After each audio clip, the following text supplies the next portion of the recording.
It was a dark and stormy night.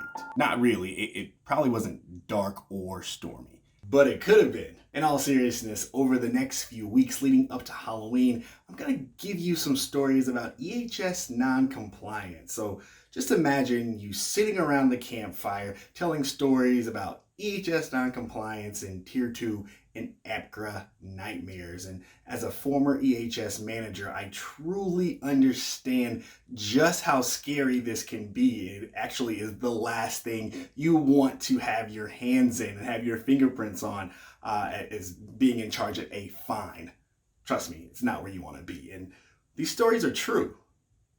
So take a listen, because it might just scare the out of you.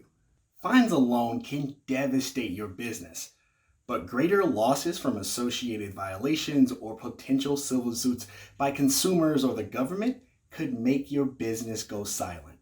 Picture this. A company manufactures dye and pigments for food and beverages, cosmetics, and specialty inks and colors. They're established, well-respected, and generally above board. But an EPA inspection uncovered reporting violations of local EPCRA regulations. Turns out, the company manufactured certain chemicals that exceeded the threshold quantities. The company's EHS team then did not file the appropriate TRI or toxic release inventory report. For 3 years, the repeat offenses resulted in a higher fine. While the fine was only $24,255, the cost of the violation was much higher.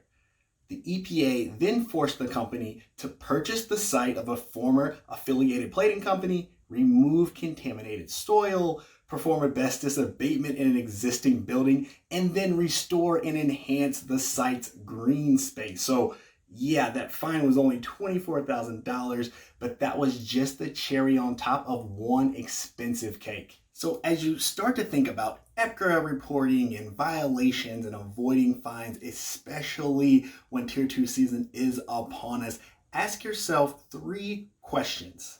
Is the chemical hazardous? Is the chemical in a quantity that equals or exceeds the reporting threshold? And remember that this can change from state to state and even down to the county level. And lastly, was the chemical present on your site at any point during the last year? I know this can be scary, especially when you have shrinking budgets and your staff is getting smaller and smaller.